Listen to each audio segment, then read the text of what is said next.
আসসালামু আলাইকুম রহমাতুল্লাহি ওবারকাতুহ। সম্মানিত ভাই বোন, রমাদান মাসের এই শেষ মুহূর্তে আমরা বিশেষ করে কয়েকটি আমল করতে পারি। প্রথমে আমরা কালেমা পড়তে পারি যে লা ইলাহা ইল্লাল্লাহ,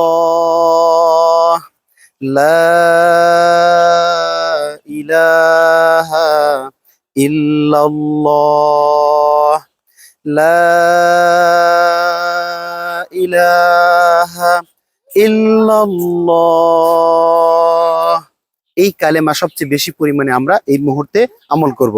তারপর তাওবা, ইস্তেগফার, সবচেয়ে ছোট ইস্তেগফার, আস্তাগফিরুল্লাহ, আস্তাগফিরুল্লাহ, আস্তাগফিরুল্লাহ ওয়া আতুবু ইলাইহি। হে আল্লাহ, আমি আপনার কাছে ক্ষমা চাই, আপনার দিকেই আমি ফিরে আসি। এই দোয়া আমরা, এই তওবা আমরা সবচেয়ে বেশি পরিমাণে করব এই কয়েকটা মুহূর্তে। যেহেতু আজ ঈদের চাঁদ উঠবে, তার মানে রমাদান মাস শেষ। এই শেষ মুহূর্তে এই কয়েকটা আমল আমরা সবচেয়ে বেশি পরিমাণে করব।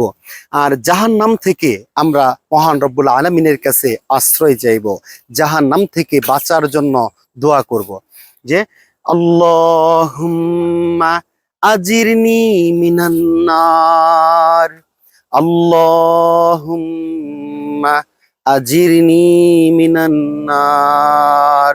হে আল্লাহ, আমি আপনার কাছে জাহান্নামের আগুন থেকে আশ্রয় চাই, আমি আপনার কাছে জাহান্নামের আগুন থেকে বাঁচতে চাই। এই দোয়া আমরা এই শেষ মুহূর্তে সবচেয়ে বেশি পরিমাণে করব। তারপর আল্লাহ তাআলার কাছে সবচাইতে বেশি পরিমাণে আমরা যেটা চাইবো সেটা হলো জান্নাত।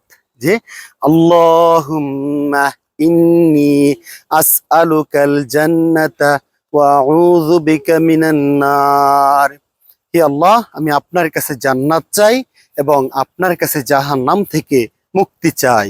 আল্লাহ তাআলা আমাদেরকে সঠিকভাবে এই আমলগুলো করার তৌফিক দান করুন। আমিন ইয়া রব্বাল আলামিন।